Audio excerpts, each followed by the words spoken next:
Hello friends, आप सभी का जो है स्वागत है हमारे यूट्यूब चैनल विजार्ड क्लासेस पर। ये क्लास जो है बीपीएससी टीचर के लिए जीके जीएस की क्लास है।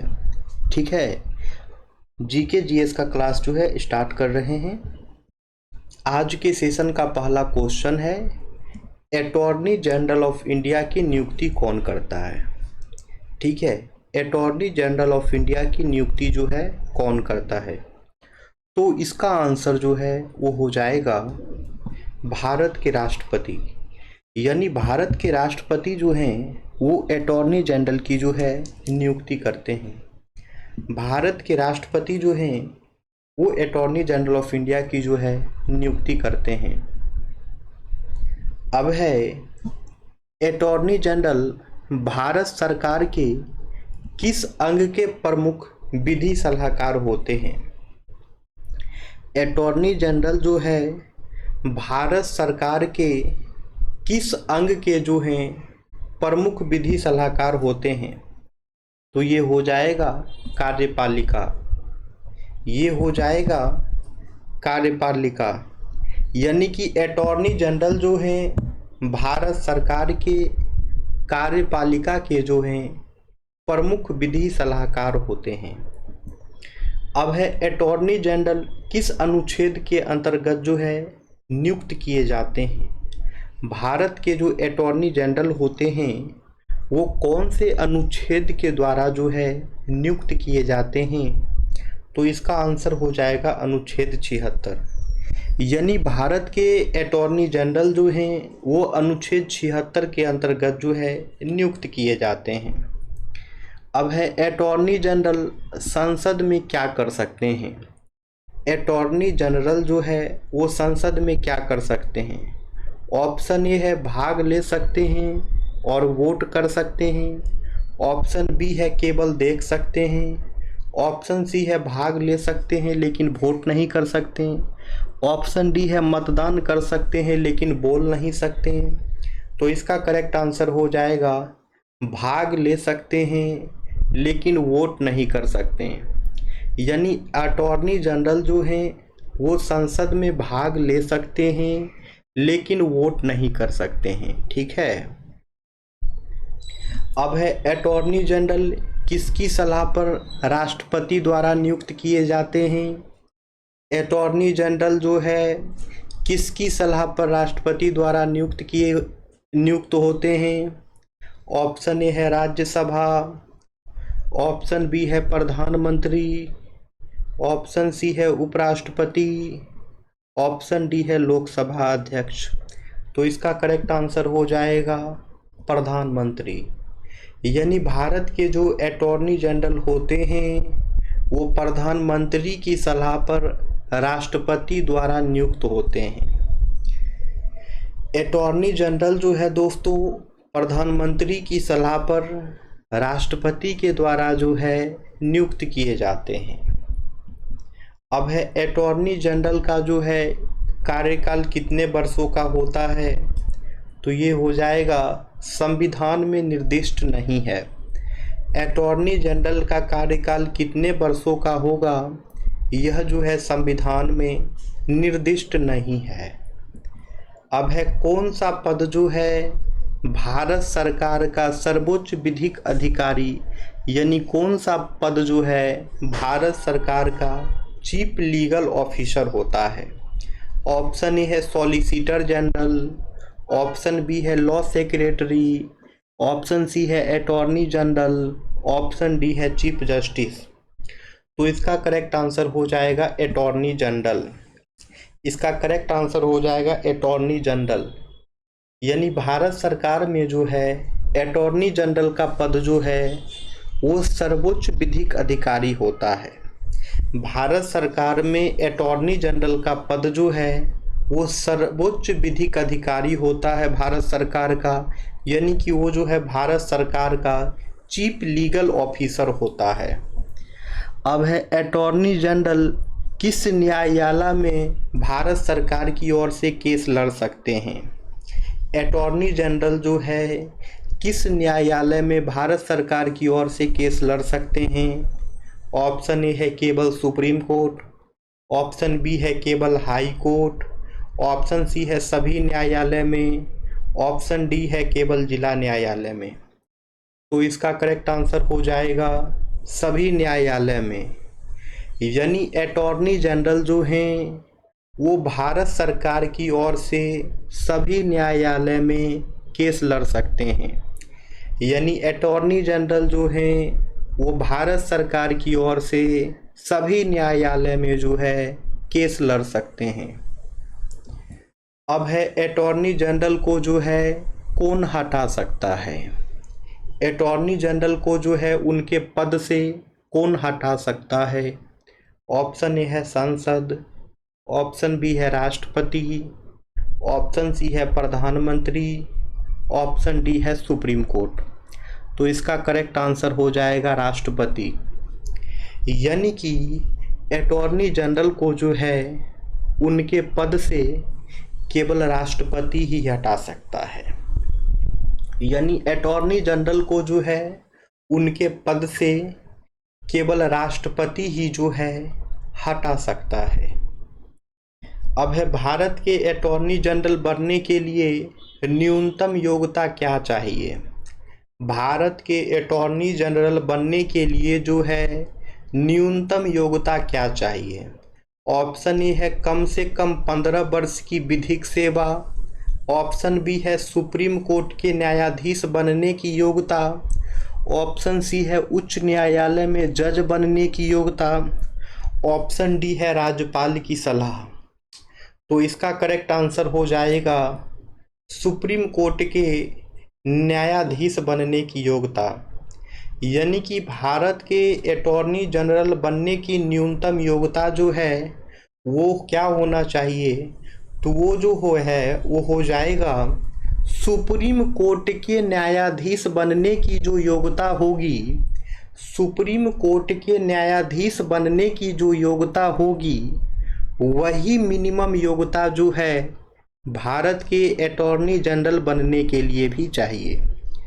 सुप्रीम कोर्ट के न्यायाधीश बनने की जो मिनिमम योग्यता है वही मिनिमम योग्यता जो है भारत के अटॉर्नी जनरल बनने के लिए भी चाहिए। अब है अटॉर्नी जनरल को किस प्रकार के विशेषाधिकार प्राप्त हैं। भारत के अटॉर्नी जनरल को जो है किस प्रकार के विशेषाधिकार प्राप्त हैं। ऑप्शन ए है सांसद के समान वेतन, ऑप्शन बी है सांसद के समान भाषण और भागीदारी का अधिकार, ऑप्शन सी है सांसद के समान मतदान का अधिकार, ऑप्शन डी है न्यायिक कार्य का विशेषाधिकार। तो इसका करेक्ट आंसर हो जाएगा सांसद के समान भाषण और भागीदारी का अधिकार। यानी कि भारत सरकार के जो अटॉर्नी जनरल हैं उनके पास जो विशेषाधिकार प्राप्त है वो है सांसद के समान भाषण और भागीदारी का अधिकार। निम्नलिखित में से कौन संसद की कार्यवाही में भाग ले सकता है लेकिन वोट नहीं कर सकता है। वो कौन सा पोस्ट है जो संसद की कार्यवाही में भाग ले सकता है लेकिन वोट नहीं कर सकता है। ऑप्शन ए है मुख्य न्यायाधीश, ऑप्शन बी है भारत का नियंत्रक एवं महालेखा परीक्षक जिसे कैग कहा जाता है, ऑप्शन सी है अटॉर्नी जनरल, ऑप्शन डी है लोकपाल। तो इसका करेक्ट आंसर हो जाएगा अटॉर्नी जनरल। अटॉर्नी जनरल जो है वो संसद की कार्यवाही में भाग ले सकता है लेकिन वोट नहीं कर सकता है। अटॉर्नी जनरल जो है संसद की कार्यवाही में भाग ले सकता है लेकिन वोट नहीं कर सकता है। अटॉर्नी जनरल किसके प्रति जो है उत्तरदायी होता है। अटॉर्नी जनरल जो है किसके प्रति उत्तरदायी होता है। ऑप्शन ए है संसद के प्रति, ऑप्शन बी है प्रधानमंत्री के प्रति, ऑप्शन सी है राष्ट्रपति के प्रति, ऑप्शन डी है सर्वोच्च न्यायालय के प्रति। तो इसका करेक्ट आंसर हो जाएगा राष्ट्रपति के प्रति। यानी कि अटॉर्नी जनरल जो है वो भारत के राष्ट्रपति के प्रति जो है उत्तरदायी होता है। यानी कि अटॉर्नी जनरल जो है वो भारत के राष्ट्रपति के प्रति जो है उत्तरदायी होता है। अब है भारत में अटॉर्नी जनरल का समकक्ष राज्य स्तर पर कौन होता है। भारत में जो है अटॉर्नी जनरल के समकक्ष जो है राज्य स्तर पर कौन होता है। ऑप्शन ए है महाधिवक्ता यानी कि एडवोकेट जनरल, ऑप्शन बी है लोक अभियोजक, ऑप्शन सी है राज्य विधि मंत्री, ऑप्शन डी है महाधिवक्ता यानी कि सॉलिसिटर जनरल। तो इसका करेक्ट आंसर हो जाएगा महाधिवक्ता यानी कि एडवोकेट जनरल। भारत में अटॉर्नी जनरल का समकक्ष राज्य स्तर पर जो है महाधिवक्ता होता है जिसे एडवोकेट जनरल कहते हैं। भारत में अटॉर्नी जनरल का समकक्ष राज्य स्तर पर जो है महाधिवक्ता होता है जिसे कि एडवोकेट जनरल कहते हैं। अटॉर्नी जनरल की नियुक्ति किस आधार पर होती है।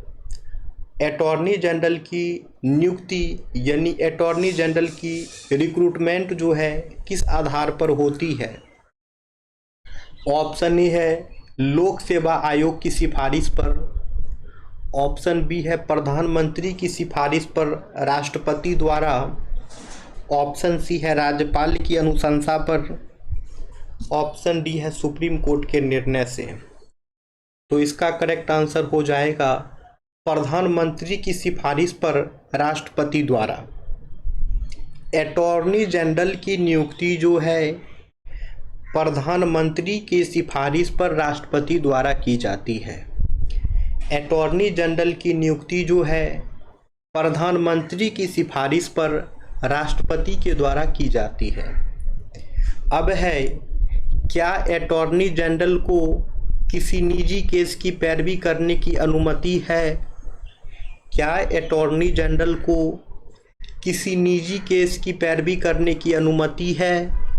तो ये हो जाएगा हाँ है, लेकिन भारत सरकार की पूर्वानुमति के बाद। अटॉर्नी जनरल को जो है निजी केस की पैरवी करने की अनुमति है, लेकिन भारत सरकार की पूर्वानुमति के बाद। अटॉर्नी जनरल का वेतन जो है कौन तय करता है।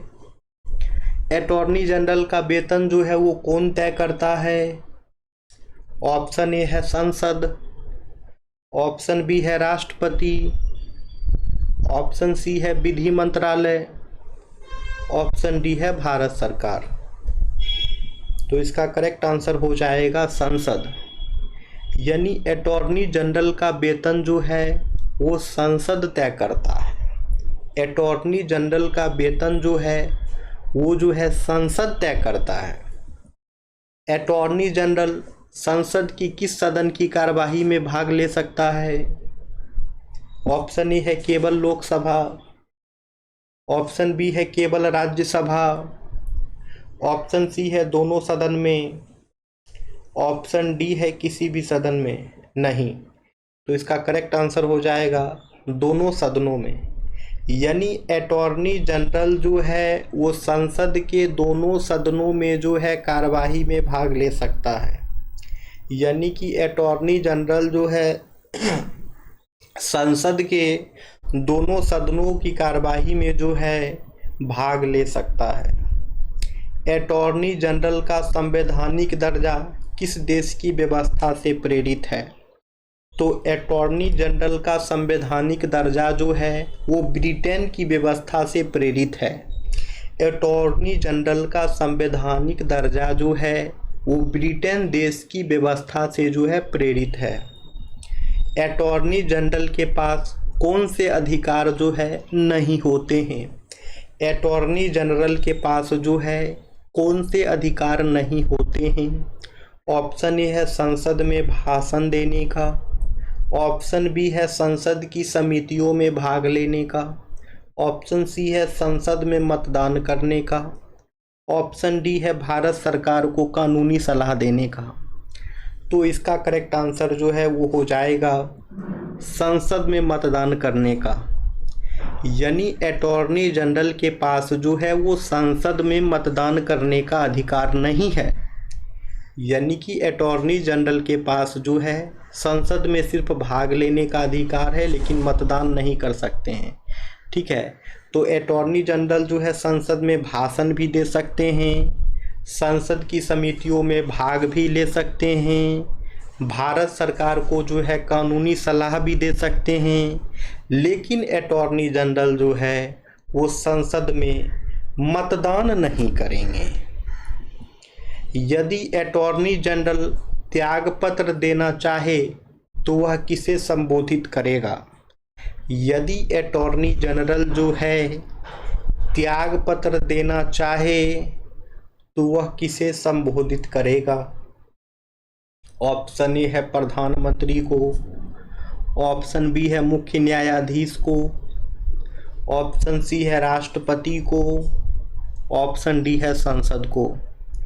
तो इसका करेक्ट आंसर हो जाएगा राष्ट्रपति को। यदि अटॉर्नी जनरल त्यागपत्र देना चाहे तो वो जो है राष्ट्रपति को संबोधित करेगा। यदि अटॉर्नी जनरल त्यागपत्र देना चाहे तो वो राष्ट्रपति को संबोधित करेगा। ठीक है, अटॉर्नी जनरल के अधीन जो है कौन कार्य करते हैं? अटॉर्नी जनरल के अधीन जो है कौन कार्य करते हैं? ऑप्शन ए है महाधिवक्ता और लोकपाल, ऑप्शन बी है सॉलिसिटर जनरल और अतिरिक्त सॉलिसिटर जनरल, ऑप्शन सी है केंद्रीय प्रशासनिक अधिकारी, ऑप्शन डी है केवल न्याय विभाग। तो इसका करेक्ट आंसर हो जाएगा सॉलिसिटर जनरल और अतिरिक्त सॉलिसिटर जनरल। यानी अटॉर्नी जनरल के अधीन जो है सॉलिसिटर जनरल और अतिरिक्त सॉलिसिटर जनरल जो है कार्य करते हैं। अटॉर्नी जनरल के अधीन जो है सॉलिसिटर जनरल और अतिरिक्त सॉलिसिटर जनरल जो है कार्य करते हैं। अब है अटॉर्नी जनरल किस प्रकार के मामलों में भारत सरकार का प्रतिनिधित्व करता है? अटॉर्नी जनरल जो है किस प्रकार के मामला में भारत सरकार का प्रतिनिधित्व करता है? ऑप्शन ए है केवल आपराधिक मामला में, ऑप्शन बी है केवल दीवानी मामला में, ऑप्शन सी है सभी प्रकार के कानूनी मामला में, ऑप्शन डी है चुनाव संबंधी मामला में। तो इसका करेक्ट आंसर हो जाएगा सभी प्रकार के कानूनी मामलों में। अटॉर्नी जनरल जो है वो भारत सरकार को सभी प्रकार के कानूनी मामला में जो है प्रतिनिधित्व करता है। अटॉर्नी जनरल जो है सभी प्रकार के कानूनी मामला में जो है भारत सरकार का प्रतिनिधित्व करता है। अब है अटॉर्नी जनरल किसका हिस्सा होता है?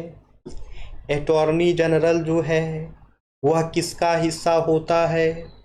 ऑप्शन ए है राज्य सरकार का, ऑप्शन बी है न्यायपालिका का, ऑप्शन सी है संसद का, ऑप्शन डी है केंद्र सरकार की कार्यपालिका का। तो इसका करेक्ट आंसर हो जाएगा केंद्र सरकार की कार्यपालिका का। यानी अटॉर्नी जनरल जो है अटॉर्नी जनरल जो है वह केंद्र सरकार की कार्यपालिका का हिस्सा होता है। अटॉर्नी जनरल जो है वह केंद्र सरकार की कार्यपालिका का हिस्सा होता है। अब है अटॉर्नी जनरल के कार्यों की तुलना निम्नलिखित में से किससे नहीं की जा सकती है? अटॉर्नी जनरल के कार्यों की तुलना जो है निम्नलिखित में से किससे नहीं की जा सकती है?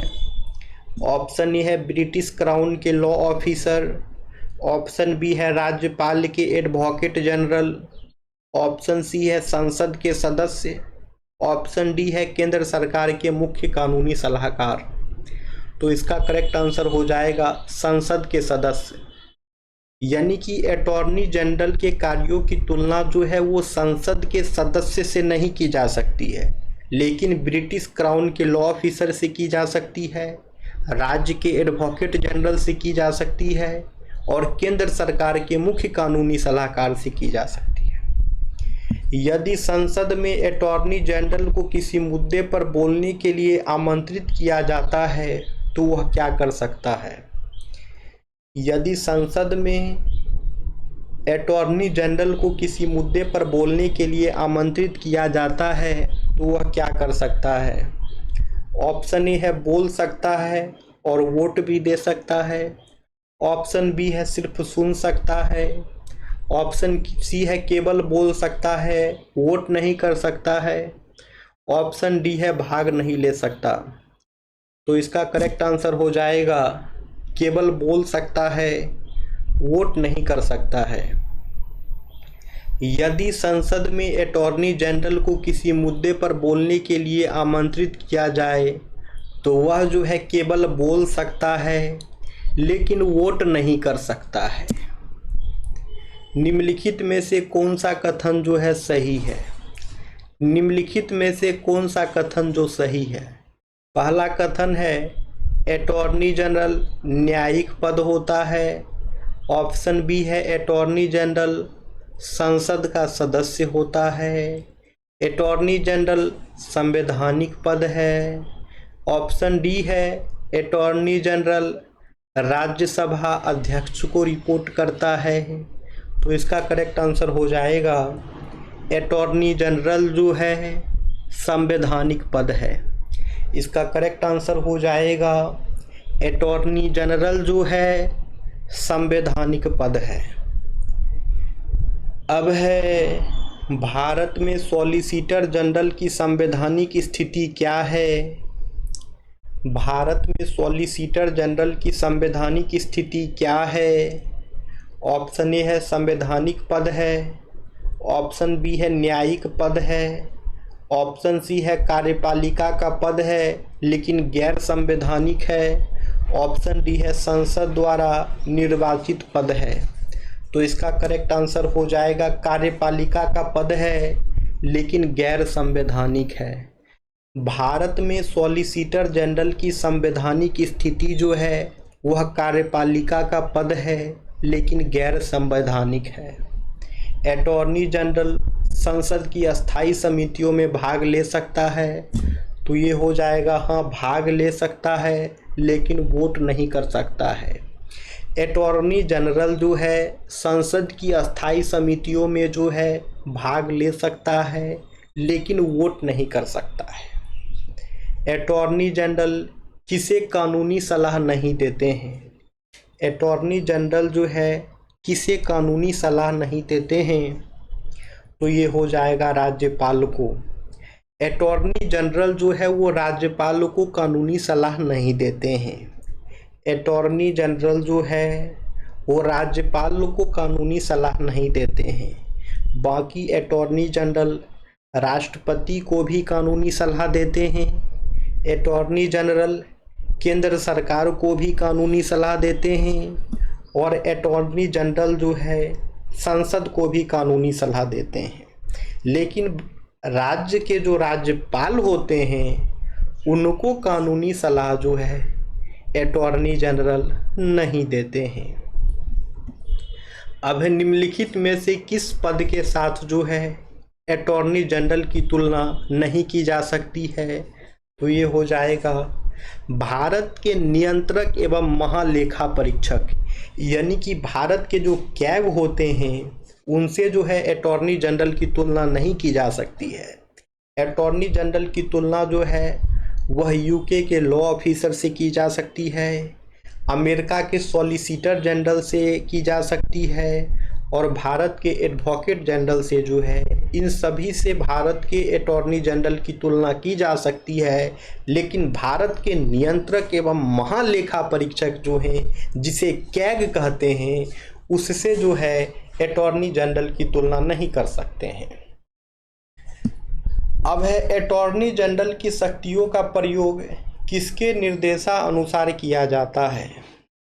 अटॉर्नी जनरल की शक्तियों का प्रयोग जो है किसके निर्देशानुसार किया जाता है?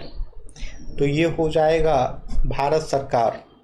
यानी कि अटॉर्नी जनरल की शक्तियों का प्रयोग जो है भारत सरकार के निर्देशानुसार किया जाता है। अटॉर्नी जनरल की शक्तियों का प्रयोग जो है भारत सरकार के निर्देशानुसार जो है किया जाता है। अटॉर्नी जनरल का दर्जा जो है किसके समकक्ष होता है? अटॉर्नी जनरल का दर्जा जो है वो किसके समकक्ष होता है? ऑप्शन ए है कैबिनेट मंत्री, ऑप्शन बी है सांसद, ऑप्शन सी है सर्वोच्च न्यायालय के न्यायाधीश, ऑप्शन डी है भारत सरकार के अन्य वरिष्ठ विधिक अधिकारियों के बराबर।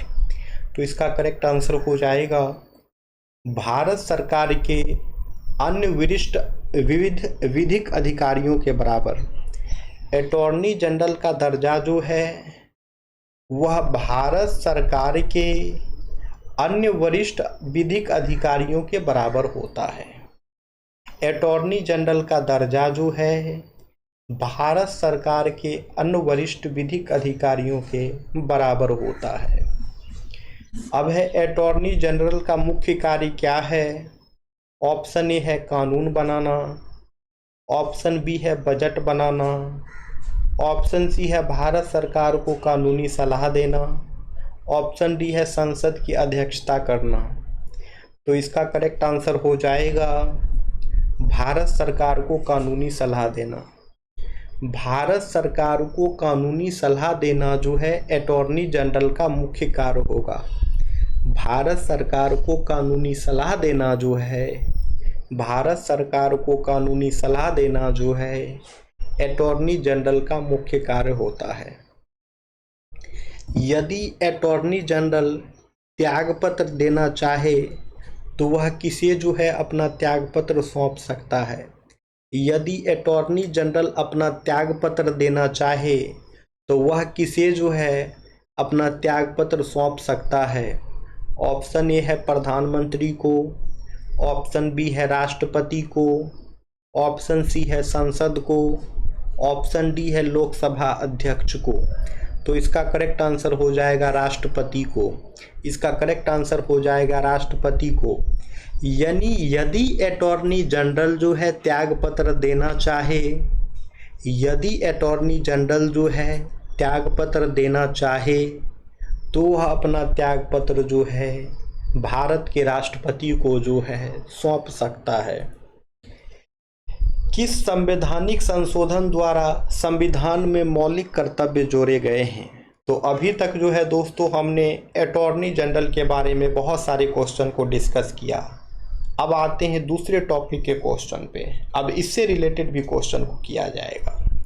तो क्वेश्चन है, और दोस्तों ये जैसे जीके जीएस का सेशन 20 मिनट और लेंगे, उसके बाद जो है हम लोग करंट अफेयर्स के एमसीक्यू क्वेश्चन का रिवीजन भी करते हैं इसी सेशन में। ठीक है, ये जीके जीएस एमसीक्यू करा लेते हैं, उसके बाद जो है इसी सेशन में 25 करंट अफेयर्स का रिवीजन करेंगे, वो भी एमसीक्यू के फॉर्म में। ठीक है, तो यहाँ पे जो है किस संवैधानिक संशोधन द्वारा जो है संविधान में मौलिक कर्तव्य जोड़े गए हैं, यानी कि कौन सा वो संविधान में संशोधन हुआ था जिसके द्वारा जो है संविधान में मौलिक कर्तव्य जोड़े गए थे। ऑप्शन ए है 42वां संशोधन अधिनियम 1976, ऑप्शन बी है 47वां संशोधन 1984, ऑप्शन सी है 40वां संशोधन अधिनियम 1978, ऑप्शन डी है 52वां संशोधन 1985। तो इसका करेक्ट आंसर हो जाएगा 42वां संशोधन अधिनियम 1976। यानी कि संविधान में जो है 42वां संशोधन करके जो है मौलिक कर्तव्य जोड़े गए थे। ठीक है, संविधान में जो है दोस्तों 42वां संशोधन अधिनियम 1976 करके जो है संविधान में मौलिक कर्तव्य जोड़े गए थे। मौलिक कर्तव्यों को भारतीय संविधान में किस संशोधन द्वारा जोड़ा गया था? मौलिक कर्तव्यों को जो है भारतीय संविधान में किस संशोधन द्वारा जो है जोड़ा गया था? तो ये हो जाएगा 42वां संविधान संशोधन। यानी कि भारत के संविधान में जो है 42वां संविधान संशोधन करके जो है मौलिक कर्तव्य संविधान में जोड़ा गया था। ठीक है, यानी कि भारत के संविधान में जो है 42वां संविधान संशोधन करके जो है मौलिक कर्तव्यों को जोड़ा गया था। अब है मौलिक कर्तव्य भारतीय संविधान के किस भाग में शामिल है? मौलिक कर्तव्य भारतीय संविधान के किस भाग में शामिल है? तो ये हो जाएगा भाग 4A में। भाग 4A में जो है मौलिक कर्तव्य भारतीय संविधान में शामिल है। भारतीय संविधान के भाग 4A में जो है मौलिक कर्तव्य शामिल है। मौलिक कर्तव्यों की प्रेरणा भारत को किस देश से मिली है? मौलिक कर्तव्यों की प्रेरणा जो है भारत को किस देश से मिली है? तो ये हो जाएगा सोवियत संघ। मौलिक कर्तव्यों यानी कि फंडामेंटल ड्यूटीज मौलिक कर्तव्यों की प्रेरणा जो है भारत को सोवियत संघ से मिली है। मौलिक कर्तव्यों की प्रेरणा जो है भारत को सोवियत संघ से मिली है। मौलिक कर्तव्यों का उल्लेख संविधान के किस अनुच्छेद में है?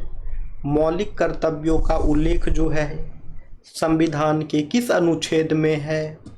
तो यह हो जाएगा अनुच्छेद 51A। यह हो जाएगा अनुच्छेद 51A। यानी कि मौलिक कर्तव्यों का उल्लेख जो है संविधान के अनुच्छेद 51A में है। मौलिक कर्तव्यों का उल्लेख जो है संविधान के अनुच्छेद 51A में है। अब है 42वां संविधान संशोधन के अंतर्गत जो है मौलिक कर्तव्यों की संख्या कितनी थी? 42वां संविधान संशोधन के अंतर्गत जो है मौलिक कर्तव्यों की संख्या कितनी थी? तो यह हो जाएगा 10। यानी कि 42वां संविधान संशोधन के अंतर्गत जो है मौलिक कर्तव्यों की संख्या जो है वो 10 थी। 42वें संविधान संशोधन के अंतर्गत जो है मौलिक कर्तव्यों की संख्या जो है वो 10 थी। मौलिक कर्तव्यों की कुल संख्या अब कितनी है? मौलिक कर्तव्यों की कुल संख्या अब कितनी है? तो ये हो जाएगा 11। अभी प्रेजेंट में जो है मौलिक कर्तव्यों की कुल संख्या जो है वह 11 है। और जब संशोधन करके ऐड किया गया था 42वां संविधान संशोधन में, तो उस समय जो है मौलिक कर्तव्यों की संख्या जो है केवल 10 थी। मौलिक कर्तव्य में 6 से 14 वर्ष तक के बच्चों को शिक्षा देना किस संशोधन से जोड़ा गया था? तो ये हो जाएगा 86वां। यानी कि 86 संविधान संशोधन के द्वारा जो है मौलिक कर्तव्य में 6 से 14 वर्ष तक के बच्चों को जो है शिक्षा देना जोड़ा गया था। 86 संविधान संशोधन के द्वारा जो है 6 से 14 वर्ष तक के बच्चों को जो है शिक्षा देना है, यह जोड़ा गया था। निम्नलिखित में से कौन जो है मौलिक कर्तव्यों में शामिल नहीं है? निम्नलिखित में से कौन सा जो है मौलिक कर्तव्यों में शामिल नहीं है? ऑप्शन ए है राष्ट्रगान का सम्मान करना, ऑप्शन बी है न्याय पाने का अधिकार, ऑप्शन सी है पर्यावरण की रक्षा करना, ऑप्शन डी है वैज्ञानिक सोच का विकास करना। तो इसका करेक्ट आंसर हो जाएगा न्याय पाने का अधिकार। यानी न्याय पाने का अधिकार जो है ये मौलिक कर्तव्य में शामिल नहीं है। न्याय पाने का अधिकार जो है ये मौलिक कर्तव्य में शामिल नहीं है। राष्ट्रगान का सम्मान करना, पर्यावरण की रक्षा करना, वैज्ञानिक सोच का विकास करना, ये सभी के सभी जो हैं मौलिक कर्तव्य में शामिल हैं। अब है मौलिक कर्तव्य किस प्रकार के होते हैं? मौलिक कर्तव्य जो है किस प्रकार के होते हैं? ऑप्शन ए है न्यायालय द्वारा लागू योग्य, ऑप्शन बी है केवल राज्य द्वारा लागू योग्य, ऑप्शन सी है नैतिक और नागरिक जिम्मेदारी, ऑप्शन डी है पुलिस द्वारा लागू योग्य। तो इसका करेक्ट आंसर हो जाएगा नैतिक और नागरिक जिम्मेदारी। मौलिक कर्तव्य जो है वह नैतिक और नागरिक जिम्मेदारी है। मौलिक कर्तव्य जो है दोस्तों वह जो है नैतिक और नागरिक जिम्मेदारी है। मौलिक कर्तव्य जो है वह नैतिक और नागरिक जिम्मेदारी है। मौलिक कर्तव्यों को संविधान में शामिल करने की सिफारिश किस समिति ने की थी? वह कौन सी समिति थी जो मौलिक कर्तव्य को जो है संविधान में शामिल करने की सिफारिश की थी? तो ये हो जाएगा स्वर्ण सिंह समिति। यह हो जाएगा स्वर्ण सिंह समिति, यानी कि स्वर्ण सिंह समिति जो है मौलिक कर्तव्यों को संविधान में शामिल करने की सिफारिश की थी। ठीक है, स्वर्ण सिंह समिति जो है दोस्तों, वह मौलिक कर्तव्यों को संविधान में शामिल करने की सिफारिश की थी। मौलिक कर्तव्य किस प्रकार के नागरिकों पर लागू होते हैं? मौलिक कर्तव्य जो है किस प्रकार के नागरिकों पर लागू होते हैं?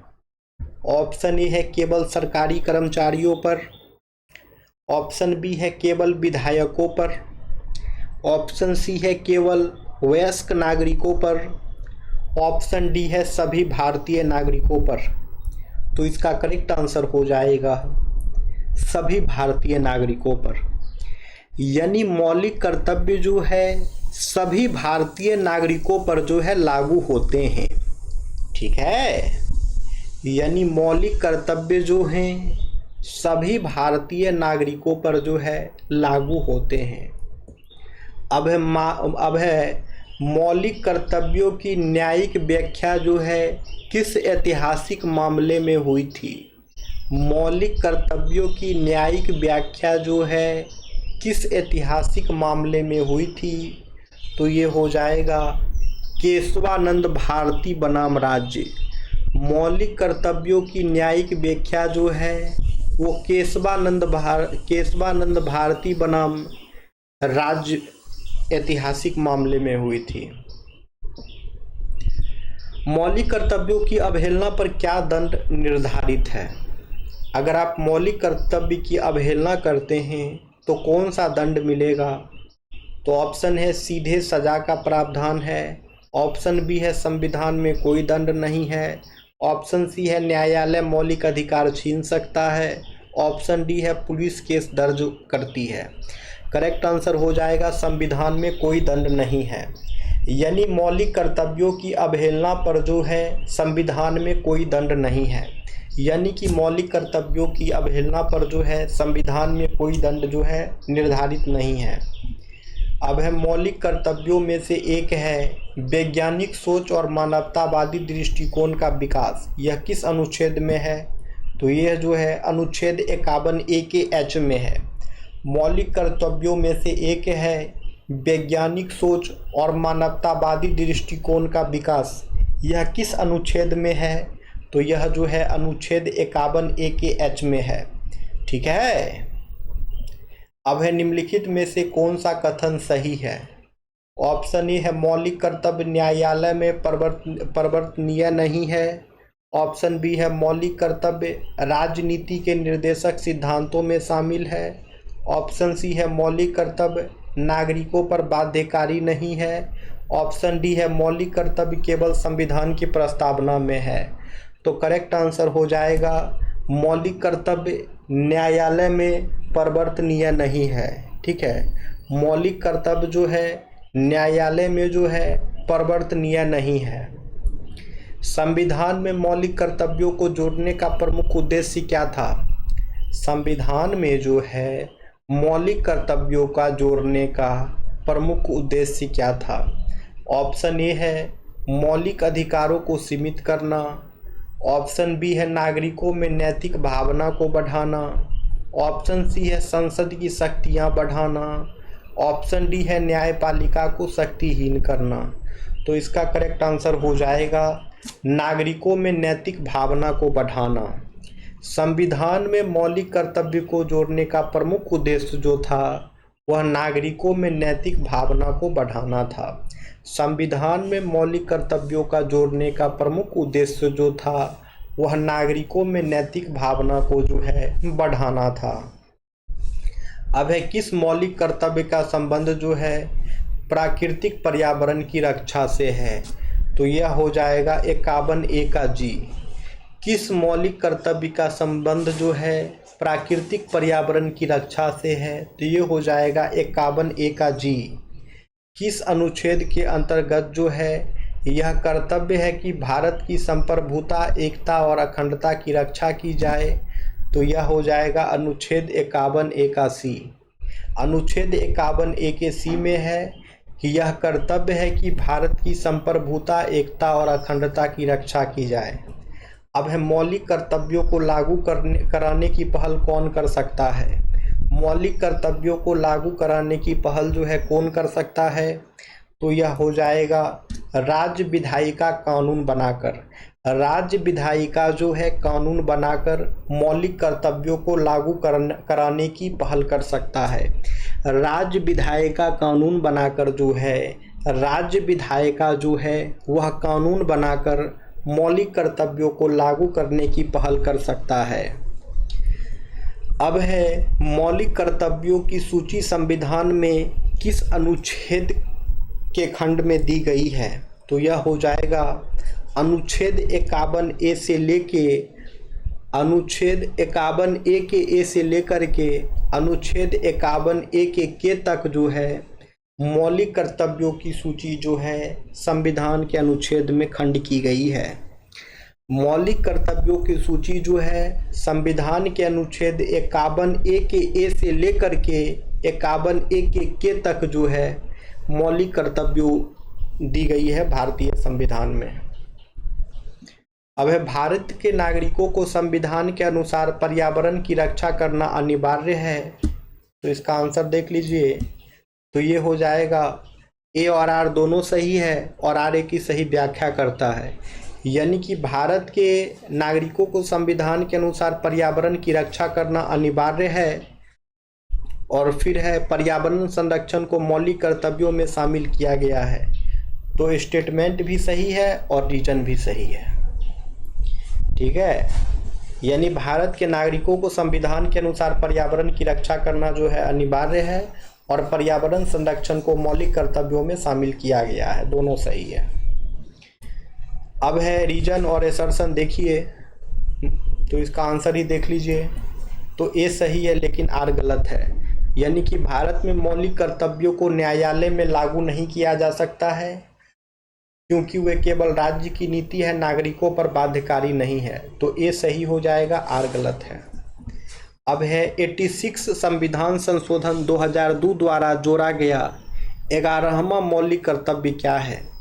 तो यह हो जाएगा बच्चों को प्राथमिक शिक्षा दिलाना। 86 संविधान संशोधन 2002 के द्वारा जो है 11वां मौलिक कर्तव्य क्या है? तो वह जो है बच्चों को प्राथमिक शिक्षा दिलाना। अब है इंद्रधनुष क्रांति जो है किससे संबंधित है? इंद्रधनुष क्रांति जो है किससे संबंधित है? तो यह हो जाएगा उपरोक्त सभी। यानी कि इंद्रधनुष क्रांति जो है हरित क्रांति से भी संबंधित है, श्वेत क्रांति से भी संबंधित है और नीली क्रांति से भी संबंधित है। अब है देख लीजिए क्रांति का नाम और संबंधित क्षेत्र। तो हरी क्रांति जो है खाद्यान्न उत्पादन यानी गेहूं और धान से रिलेटेड है। श्वेत क्रांति जो है दूध उत्पादन से संबंधित है।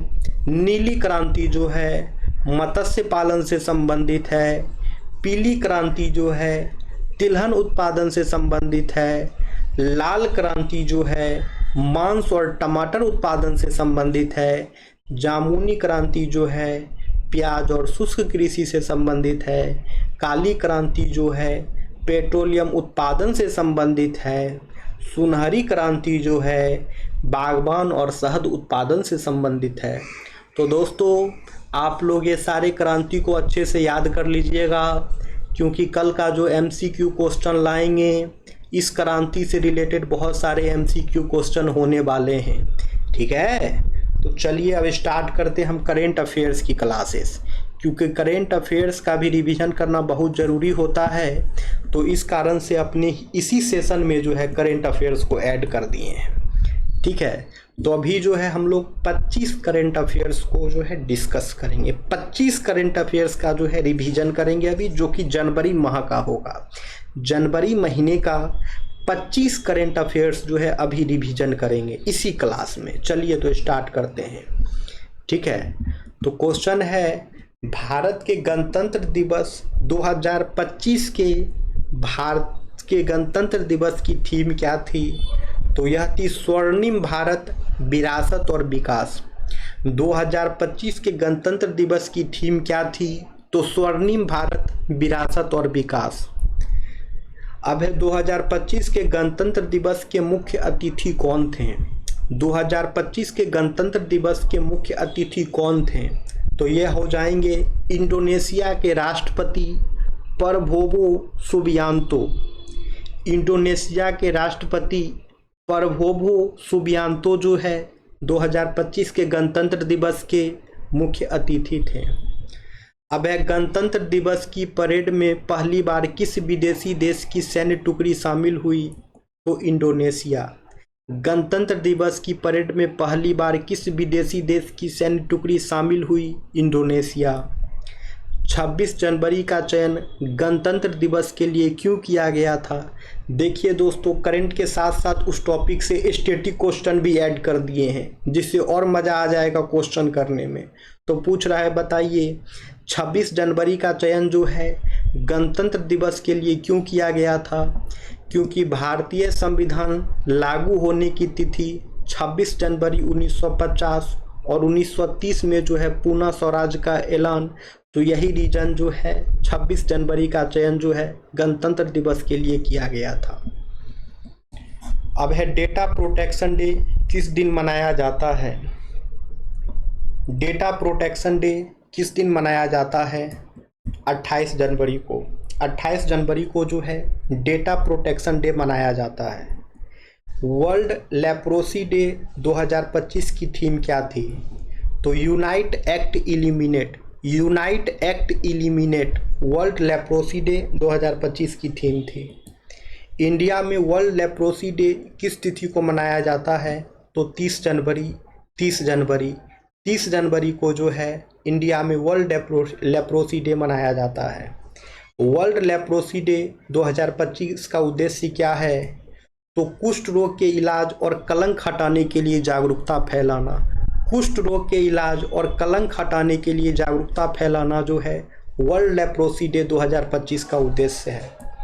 अंतर्राष्ट्रीय जेब्रा दिवस किस तारीख को मनाया जाता है? तो 31 जनवरी।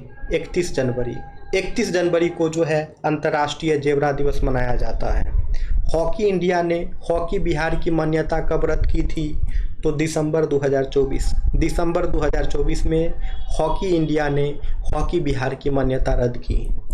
हॉकी बिहार की मान्यता रद्द होने का एक प्रमुख कारण क्या था? आयोजन में सहयोग न करना और जवाब न देना। आयोजन में सहयोग न करना और जवाब न देना हॉकी बिहार की मान्यता रद्द होने का एक प्रमुख कारण थी।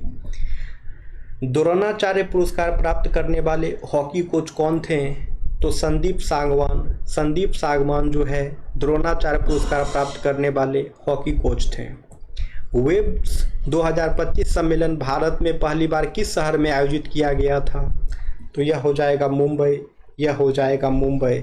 यानी कि वेब 2025 सम्मेलन भारत में पहली बार जो है मुंबई में आयोजित किया गया था। वेब्स 2025 सम्मेलन का टैगलाइन क्या था? Connecting creator connecting countries. Connecting creators connecting countries जो है वेव्स 2025 सम्मेलन का टैगलाइन था। Connecting creators, connecting countries, waves 2025 सम्मेलन का टैगलाइन था। दानापुर रेलवे स्टेशन, ये हो गया दोस्तों आपके बिहार स्पेशल का करेंट अफेयर। ये हो गया दोस्तों आपके बिहार स्पेशल का current affair. Danapur railway station जो कि पटना में है, जो लोग पटना से होंगे या आसपास से होंगे उनको पता होगा दानापुर रेलवे स्टेशन पटना का, ये भी काफ़ी फेमस स्टेशन है। तो यही यहाँ पे पूछ रहा है, बताइए कि दानापुर रेलवे स्टेशन ने अपना 100वां यानी 100वां जयंती जो है किस तिथि को पूरा किया। तो 1 जनवरी 2025 को जो है दानापुर रेलवे स्टेशन ने अपना 100 वर्ष पूरा कर लिया। 1 जनवरी 2025 को जो है दानापुर रेलवे स्टेशन जो है अपना 100 वर्ष पूरा कर लिया है। दानापुर मंडल की शताब्दी समारोह कब आयोजित हुआ। तो 31 जनवरी 2025 को, 31 जनवरी 2025 को जो है दानापुर मंडल की शताब्दी समारोह जो है आयोजित हुआ।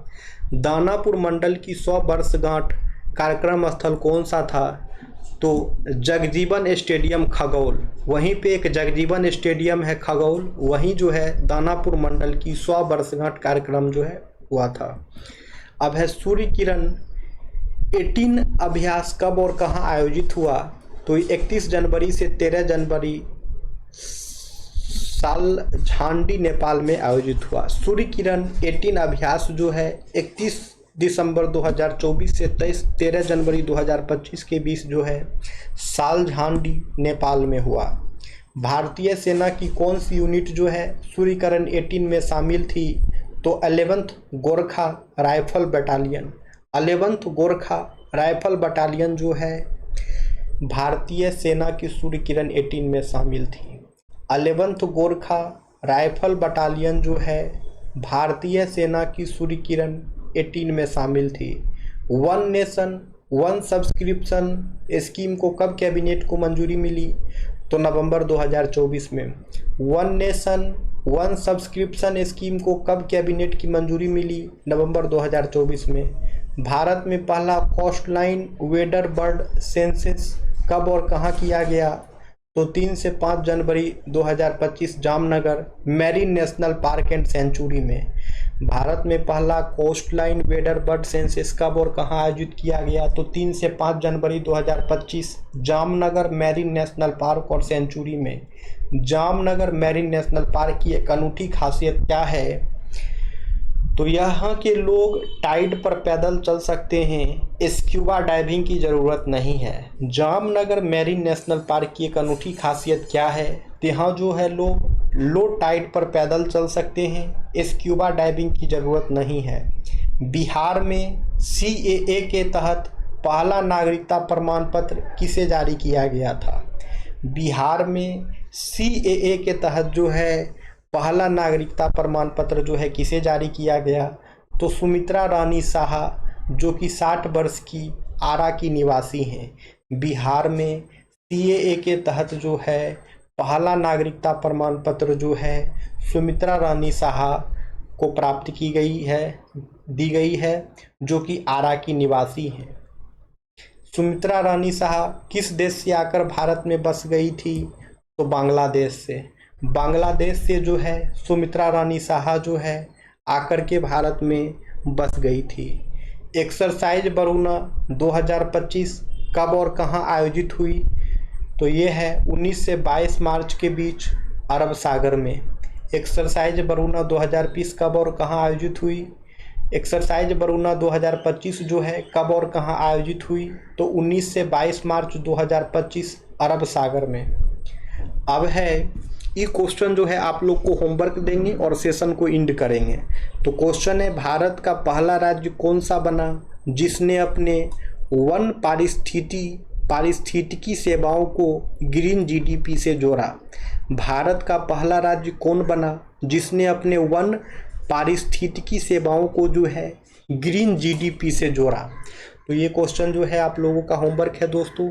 अब हम मिलते हैं कल की क्लासेस में, ठीक है। ये क्लासेस जो है रेगुलर चलती है हमारे यूट्यूब चैनल पे। आप लोग चैनल से जुड़ें, वीडियो को देखें, वीडियो को लाइक भी करें दोस्तों, ठीक है। तो फिर मिलते हैं कल की क्लासेस में। Thank you friends, thank you everyone.